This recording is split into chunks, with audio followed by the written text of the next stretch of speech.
Welcome to the Windows Computer and Technology channel, and if you have Moment 3, one of the features that might be there for you, if they are enabled, is the ability to have seconds in the clock. As you see here, I've got seconds on my clock now.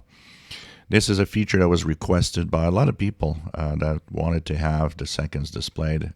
This was something that was a capability that Windows had, and that was actually gone at some point. And now you have that available again in Windows 11. 22H2, as long as you have the latest Moment 3 update and have enabled the features. So how do you go and get those seconds? Simple, right click on your taskbar, go into taskbar settings. There you'll go at the bottom into taskbar behaviors. And just at the bottom of that list, you'll have a place where you could put a check mark, show seconds, and system tray clock. It says uses more power because obviously it asks for a refresh of the taskbar for the seconds. That's probably using a little bit of power.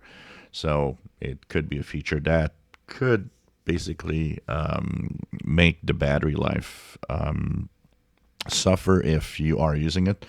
So on battery, you're probably better off not having the seconds.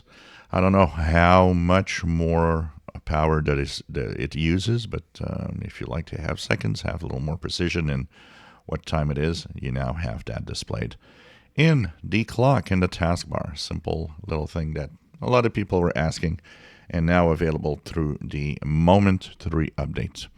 Once again, if you have the Moment 3 update installed today, May the 24th, you need to have the features enabled and the settings in the Windows Update. So look at my videos. You'll see all details about that.